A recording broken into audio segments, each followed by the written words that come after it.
Hey,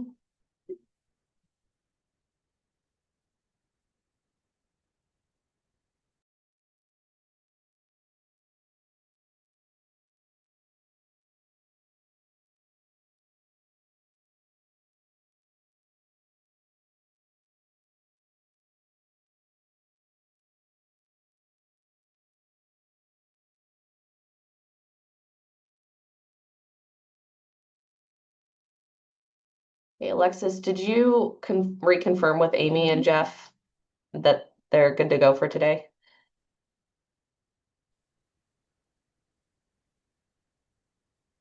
Can you hear me, Alexis? Oh, there's Jeff. I Hey, Jeff. don't know why it has me down. I clicked on the link that she provided, so maybe it has me down as Alexis. Okay. There's the, yeah, I'll just rename you. I'll do it. Okay. And I see Amy on here. Hi, Yeah, Amy. I'm Alexis as well. I know. I'll change. Amy, what's your last name again? Osborne. Osborne. Great. With an E. With an E at the end? Yes. Yes. Okay. Did I spell that correct? Yep, you did it perfect. Okay. Perfect. Sounds good. So I was just going to do, I have some people in the waiting room, but I'm not going to let them in until top of the hour. But I was going to do just a little brief intro. Um, and then I was going to do a little blurb from your bio, Amy, and then I'll pass it over to you. Jeff, did Okay. you want to speak on anything real I quick? was I was gonna offer to do the introduction if you like.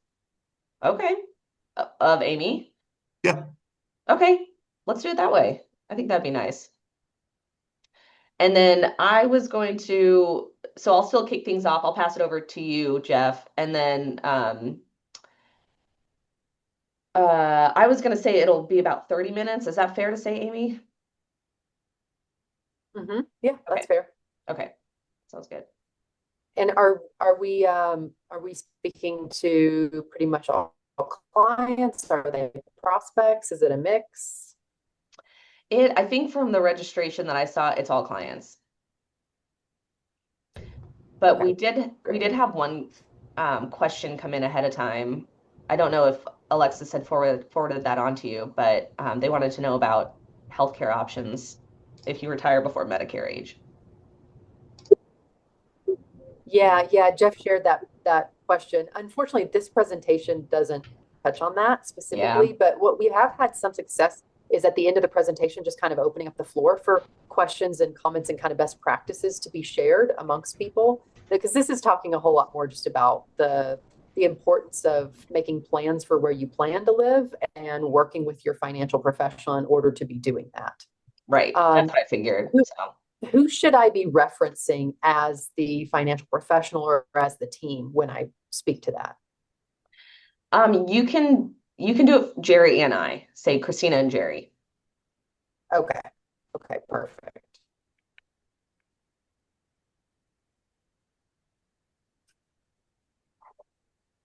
I don't But yeah, a lot of times people kind of start talking and sharing their experiences and what they learn, what's know. best. And so potentially it can be answered that way. But that's not the insurance.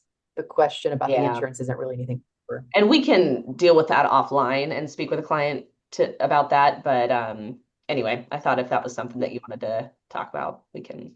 Yeah, absolutely appreciate you letting us know that that came through. Sure.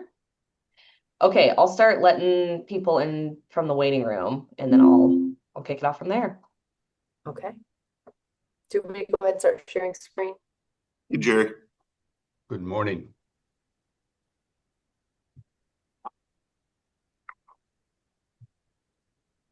Well, good morning, everyone.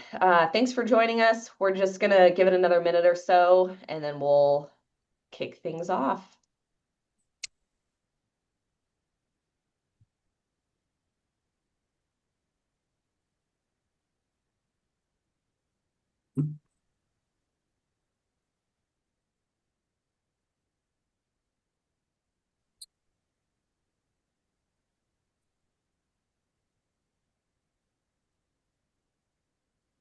All right.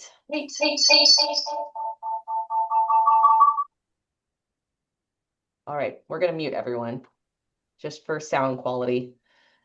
But we'll go ahead and kick things off. So thank you everyone for joining us for our webinar this morning or afternoon, depending on where you're at in the country. A lot has changed in the markets since we last got together. So if you had joined us in our second quarter webinar, we were talking about tariffs and interest rates and the broader market overview. And while we couldn't have predicted exactly what we would have faced in the latter half of this year, we certainly hit the nail on the head with how much uncertainty and volatility we would be going into for 2025. So today we're going to be shifting gears a little bit. We're not going to be as market focused. We'll be focusing on an equally important topic, the hidden costs of aging. We'll explore care and housing expenses, planning for unexpected costs, and strategies to help families prepare for the financial realities of aging. Leading the discussion today is Amy Osborne, Lead Investment Learning Consultant with Franklin Templeton Academy. So I will before I pass things over to Jeff Vollmer, who is her counterpart, I just want to go through a couple of housekeeping items. I will be keeping everyone on mute for the duration of Amy's content. And then at the end of her presentation, I'll open it up for Q&A. So if anyone has any questions that they want to ask Amy or myself or Jerry or Jeff while we're here, feel free to do so. And you can unmute yourself at the end of the presentation. We're expecting today's session to run about 30 minutes, so shouldn't take too long. So with that, I'll go ahead and pass it over to Jeff. Thank you, Christina. Good morning, everyone. I had a chance to work with Jerry now for 18 years. So I've met many of you at the year-end events. So if you recognize me, that's probably where we've crossed paths before. So thank you for your time and thank you for your partnership. Also, thank you, Jerry and Christina and Alexis, for putting this together, giving us the chance to speak with your clients. I'm really excited about having Amy Osborne on today as our guest speaker. Many of you know Franklin Templeton as a world-class asset manager. We manage over $1.6 trillion of your hard-earned money. But beyond that, we are committed to providing knowledge and resources to our advisors and clients through our Franklin Templeton Academy. And Amy is a senior practice management consultant of the Franklin Templeton Academy. She's been with us for 15 years and is based in St. Petersburg, Florida. She is tasked to develop and deliver interactive management ideas, both internally at Franklin Templeton, but also externally, as I mentioned, to financial advisors. And today, she's going to highlight a presentation that we worked in a collaboration with the Center of Innovation and Caring and Aging at Johns Hopkins University School of Nursing. And it's just phenomenal information to be aware of. It goes beyond the markets, and it really will help, I think, with having conversations with your loved ones and discovery questions that maybe you should explore with Jerry and Christina when you meet with them. So with that said, I want to turn it over to Amy. Before I did want to mention something that I found something special on her bio. This is really remarkable.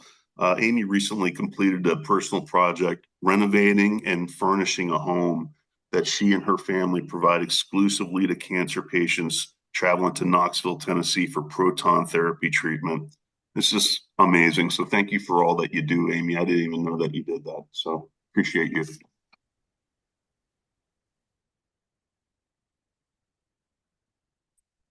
Thanks for saying that, Jeff. And thank you for the warm introduction. And thank you, Christina and Jerry, for having me on your call today.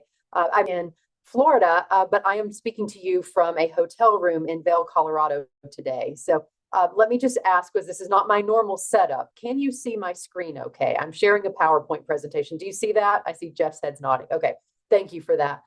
Yeah, I'm really excited to share this presentation with all of you. I was at a retirement party recently and someone came over to me. They nudged me. They said, "Hey, Amy, go sign the group card."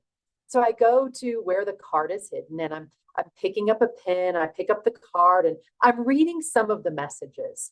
There was one message that really stood out. It said, "Congratulations, William. You've won the game of life.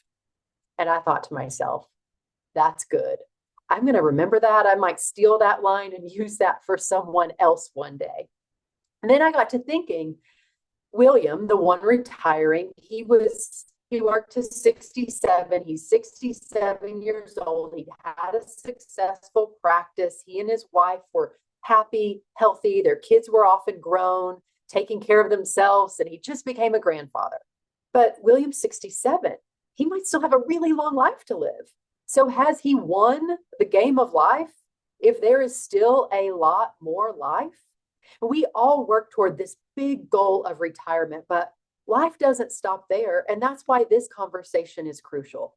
The hidden costs of aging, the important conversations we all need to have about care and housing expenses. And what I'm going to show you is something you've probably all heard before.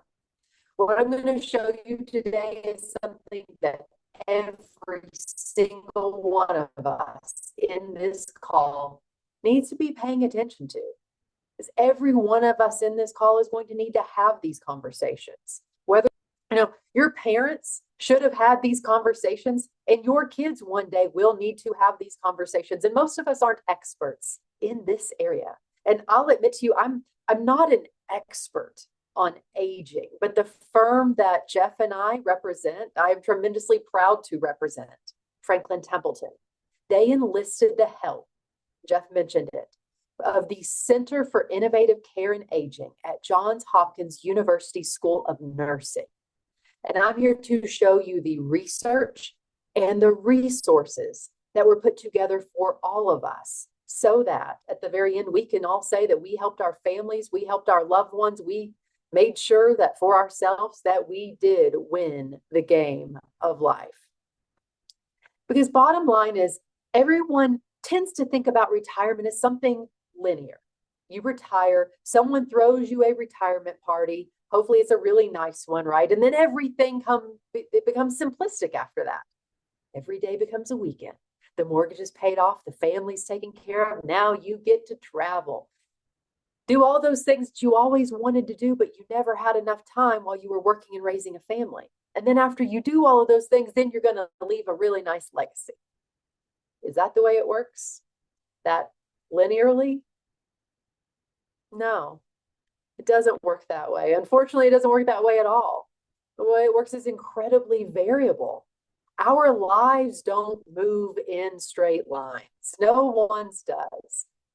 Maybe we have a health crisis. Maybe we have unexpected medical expenses. Maybe we end up needing to hire people to come into the home to help us in our later years in life. Maybe we end up needing to move. Maybe we experience a market correction.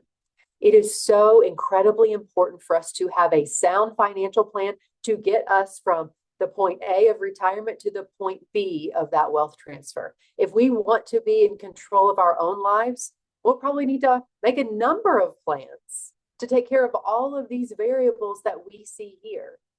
And as we make these plans, let's change the narrative for ourselves. So many people out there will say that our spending is going to go down as we slow down. But let's prepare for that spending to increase. Because what if we end up needing to move? What if we need to pay for people to increases? Why don't we all plan for that early so that we have the best options? How do we do that? Well, that's why we created this program. And here's what we're going to walk through and to talk about how we do that. We have a quick 3-part agenda. We'll begin with the profile of aging. Then we'll talk about the 5 main care and housing considerations that are out there. And then last, how important it is for us to formulate a plan of our own.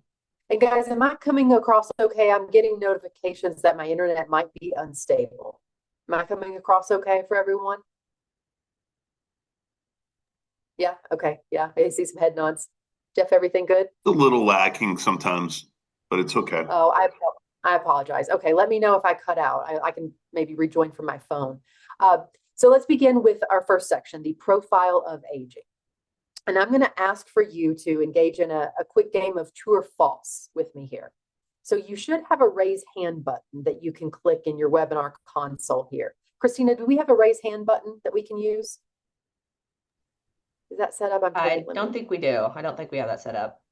We don't have a raise hand button. Okay, can we all go off mute for this game? Sure. Or on Okay. video and raise your hand. Okay, Either yeah, way. we're on video and raise our hands. Okay, so here's what we'll do. I'm going to put 3 statements on the slide. Oh, Michelle found the raise hand button. Yeah, it's there. Michelle put her hand up. So we should have that. It might be in the bottom of the screen.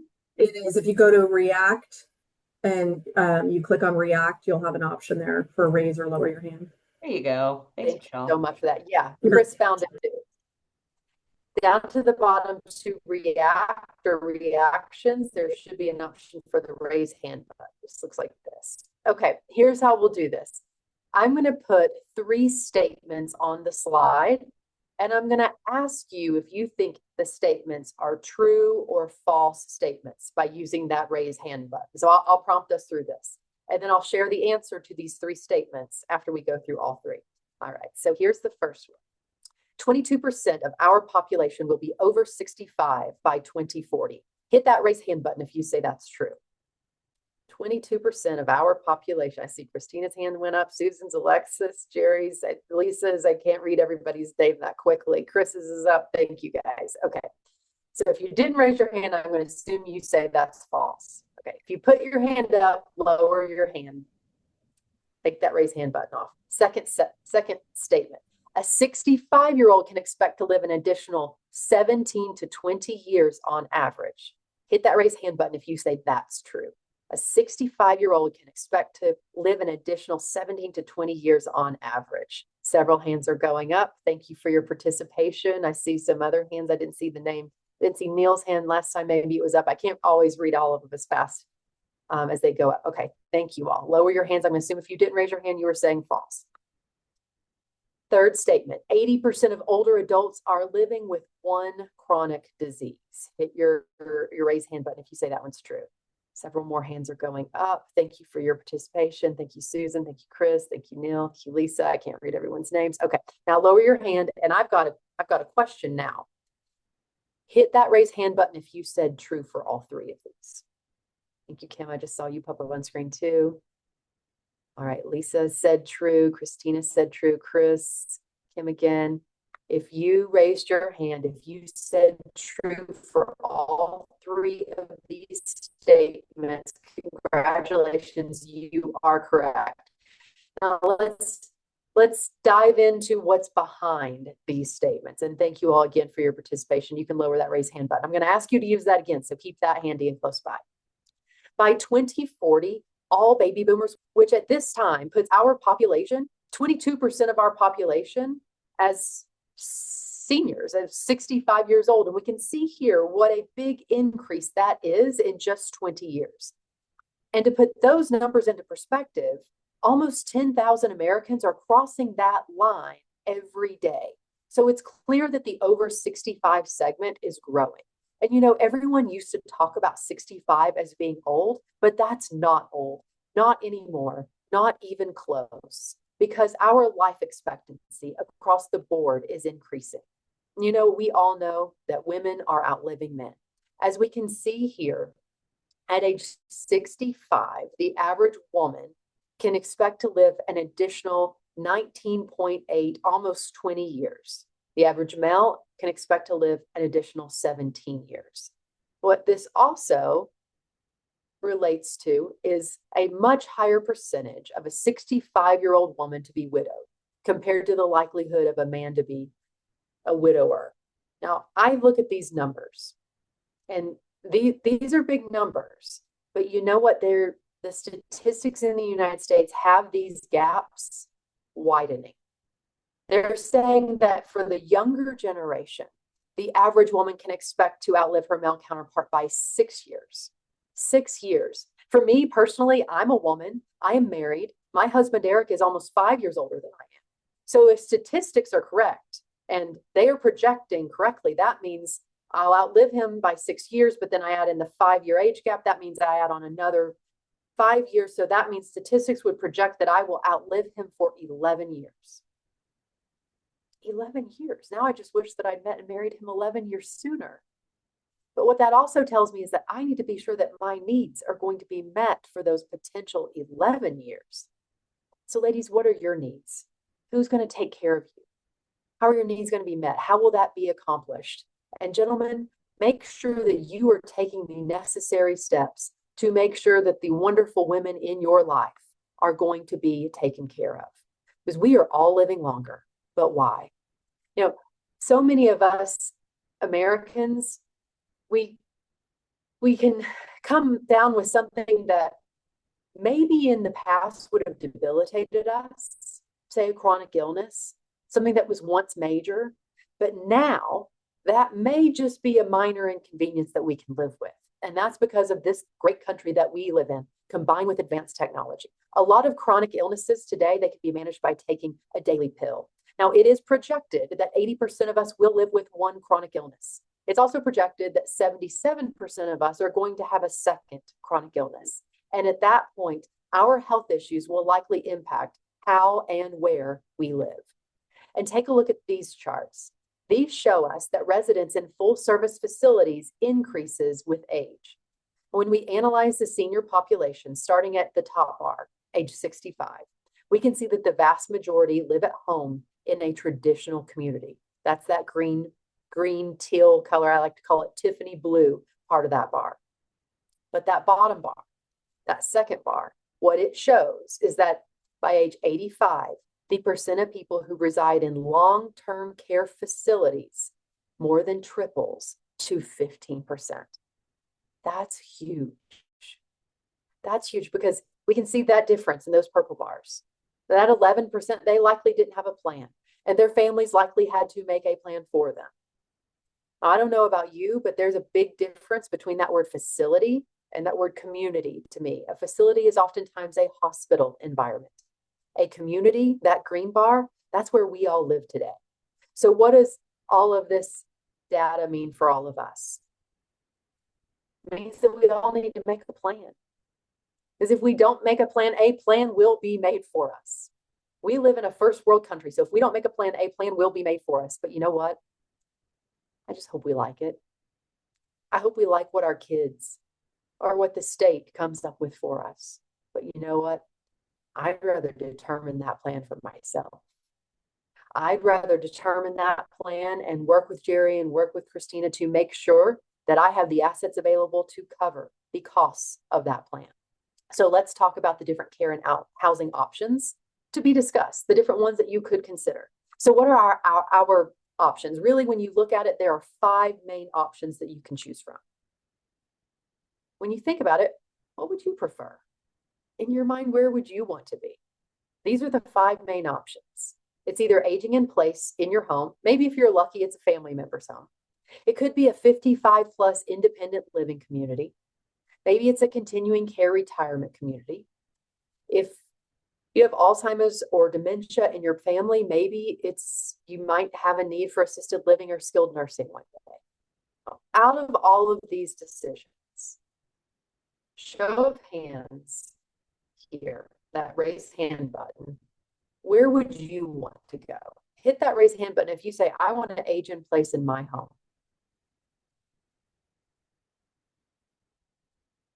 I want to age in place in my home. Lisa says she would want that. Chris says that. Suzanne says that. Michelle says that. Kim says that. Yeah, several of us are saying that. Lower that hand if that's what you put up. Now, how many of you are like, you know what? Forget it. I'm out of this house. I don't want to worry about cutting the lawn. I don't want to trim the hedges. I don't want to fix that leaky roof one day. I'm going to go to one of those wonderful social communities. Hit the raise hand button if any of you have maybe decided that for yourself. Want to go there, want to be social, drive around in a golf cart. I don't see any hands go up. I usually have some hands go up for that option. There are usually some people that say that they would choose that, and that's great too. The thing is, most people choose to age in place in their home, as many of us on this call said. So you'll notice a lot of resources that we are providing to Christina and Jerry that they can provide to you after this presentation. You'll notice a lot of the resources help you make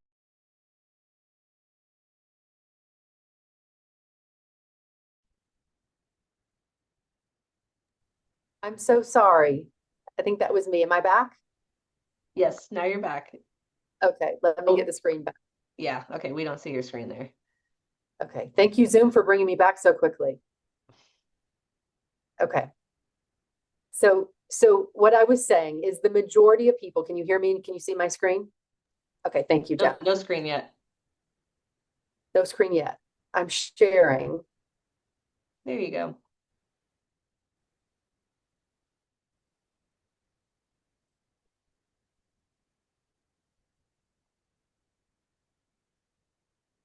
You got Chris.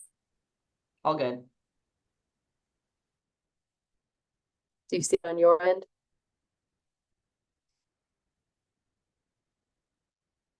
I have a notification that it's okay. Okay, perfect. Thank you so much.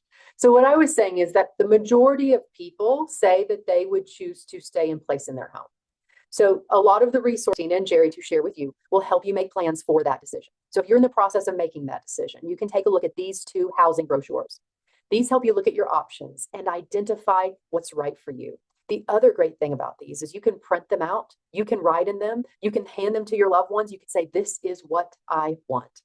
The other thing is that when we're talking about our home, we're thinking about our home. Of course, it's home. It's our sanctuary. All of our things are there. Our memories are there. But we do have to think beyond our emotions and ask ourselves questions like, can I stay here safely, independently, comfortably if I need to? And there are three major considerations in doing that. And the three major considerations, and these came from Johns Hopkins, it's your family, it's your lifestyle, and of course, why we are here having this call with Jerry and Christina, it's your financials. So first, where is your support system? Because at some point, someone is going to need to stop by and help you do some things. There's also the consideration of availability. If your family is nearby, do they have families that they're raising to? Are they available? Are they capable to commit to helping you stay comfortably in your home? You know, there are a lot of people who have family right there, and that's not a problem. How many of you hit that raise hand button? How many of you have kids and parents who have all lived in the same city as you at some point in time or today? Several hands are going up. That's fantastic. Now, in my family, I live in Florida, where a lot of people typically want to move to retire. My parents live in Tennessee. My brother, his wife, and their kids, they live in New York, Florida, Tennessee, New York. It is not always easy for us to be in close proximity.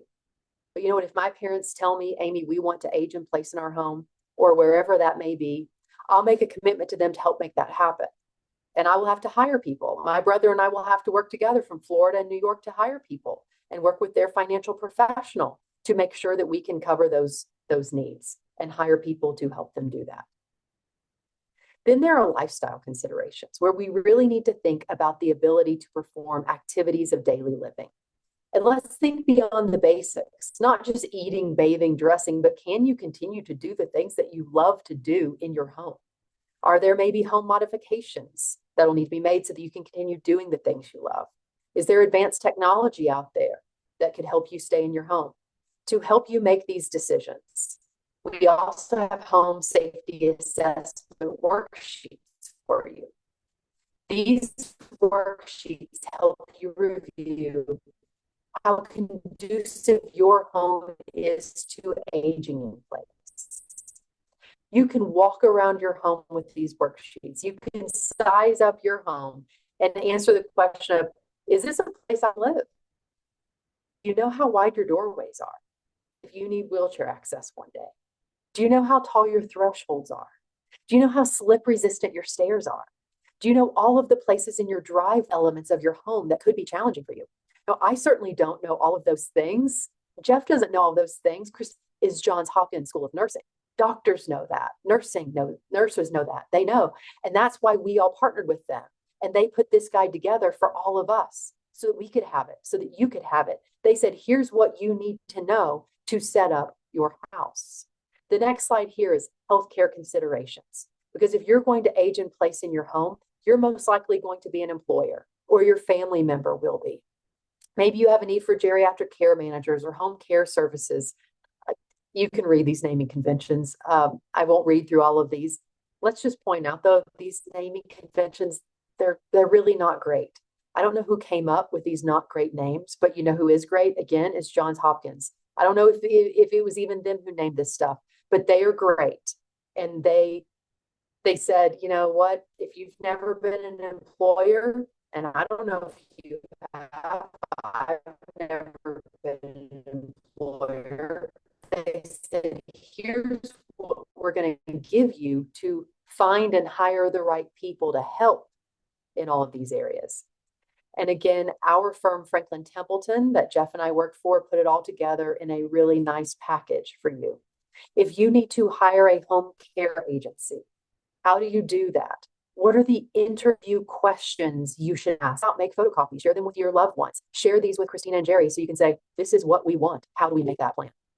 The other major hurdle, are you financially capable of doing what you want to do? And I would say, don't pay any attention to these numbers on the slide because these are national averages. And national averages are going to include, they're going to be very skewed. These numbers are likely double, triple the amount where you live. These national averages are going to include the least expensive places to retire, the most expensive places, services in Alaska that are not readily available, so they skew the numbers. The point here is go locally and find what is available. Research your options early before you ever need them so that you know what would be right for you. Now let's also quickly highlight some of the other options you have beyond living at home or in your family member's home. And recognize we have a workbook available for each of these options to help you do your own in-depth research. So 5 options. We started with staying in the home. Then there are the other options. The next one is that 55 plus independent living community. Some of these are amazing. They're like going to the golf course or to the country club, except guess what? Now you live there. They're beautiful. They're low maintenance. They offer you a lot of things. But let's also talk about what they don't offer. What they don't offer is access to on-site medical care.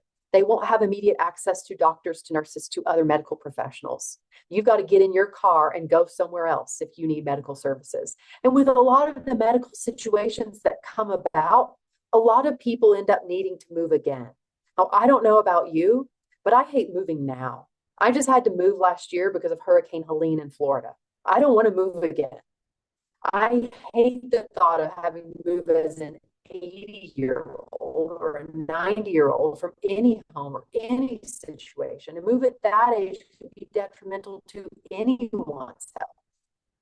And while these communities, they might be phenomenal, say in your 50s or your 60s, they may or long-term plan.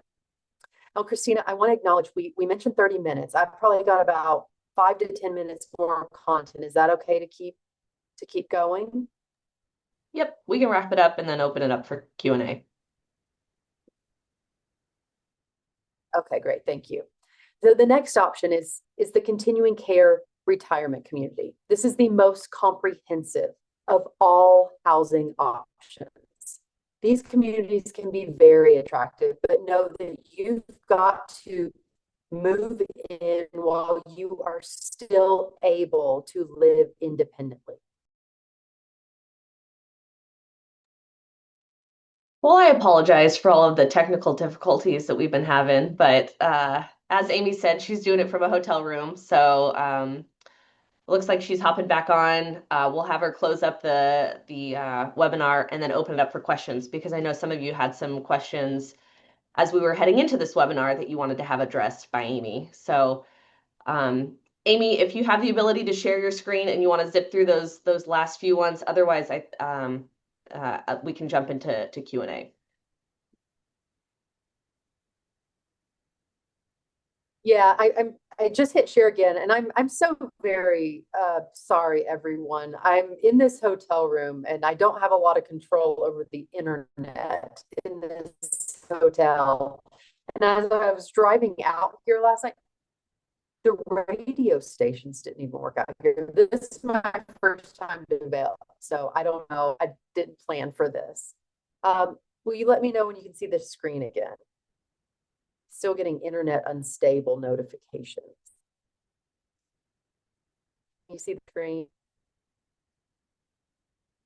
We can see your screen. Jeff's giving me a thumb. Christina's giving a thumbs up. Okay, thank you. What we were saying here with these continuing care retirement communities is that they all, thank you. These continuing care retirement communities, so many of them are just absolutely phenomenal. And the ones that are phenomenal, very costly. Don't pay any attention to these numbers on the screen.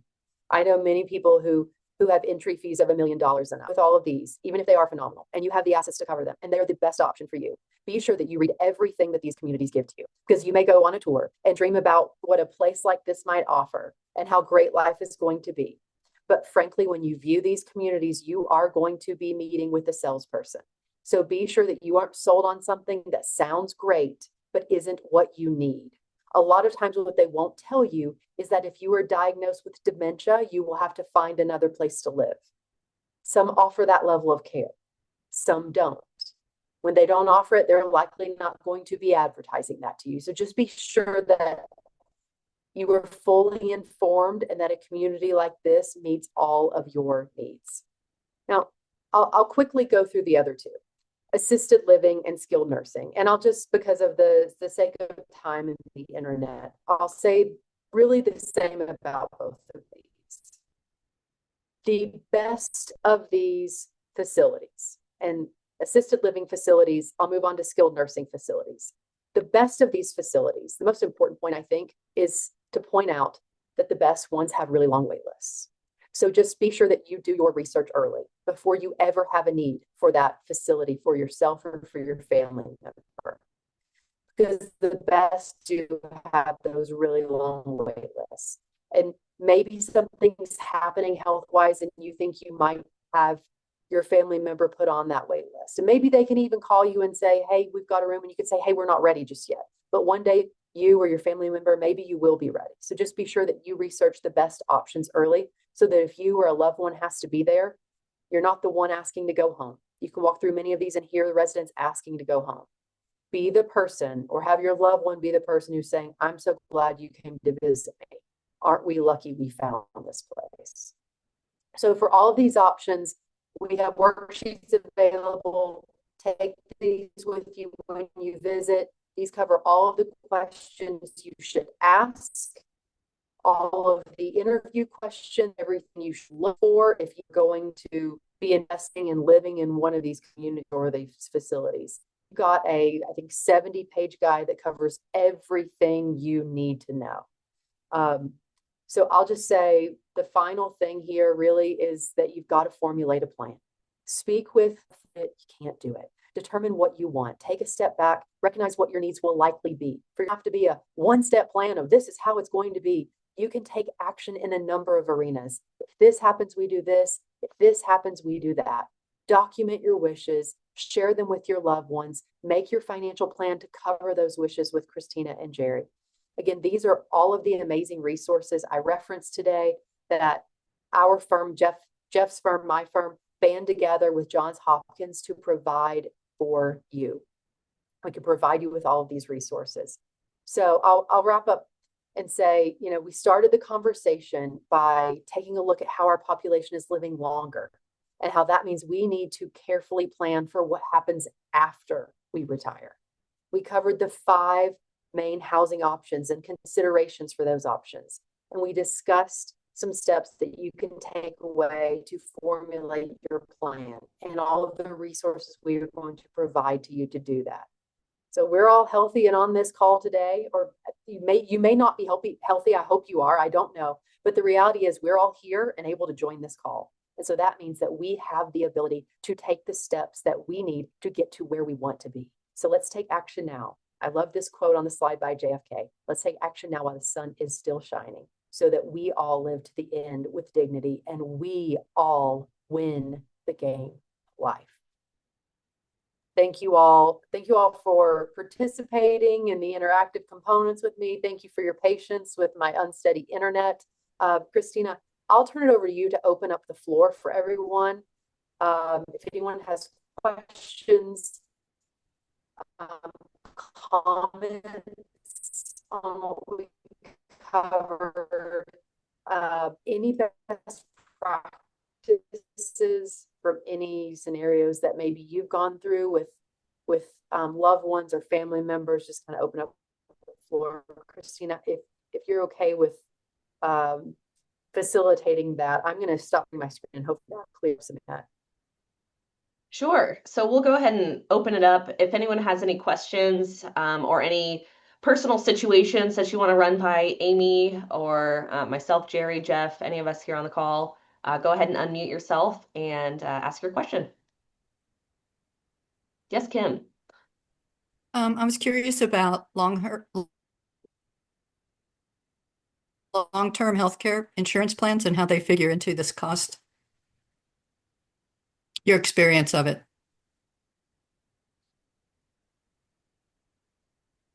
Amy, did you hear that question? Yeah, I did hear that question. At Franklin Templeton, we don't focus on long-term care specifically. So that would be something that would be discussed with Jerry or Christina and those options. The purpose of this presentation is to talk about the plans that need to be made to cover any too much, because that would be more of an individual conversation with Christina and Jerry. But it would, of course, be specific to your individual scenario. Okay. And I'll chime in just for a quick second there, Kim. I told clients for years, the best thing you can do is do it while you're still young. Yes, we are young, and while you're healthy, because those are the two most adamant things. Because when you get into your 70s and 80s, it becomes cost prohibitive, and if you have that one ailment, you're uninsurable. So do it while you're young and do it while you're healthy. Yeah, we did. We have it. Yeah. But I'm saying that for everybody, though. Yeah, sorry. You're well ahead of you. So you're ahead of everybody else, Kim. Pat you on the back. And many of those long-term care insurance policies will cover a lot of the options that Amy went through. So whether you want to age in place and have home health care, or if you want to go to a facility and have skilled nursing care oversee you, a lot of those policies will cover those options. Okay, thank you. Sure. Any other questions for Amy?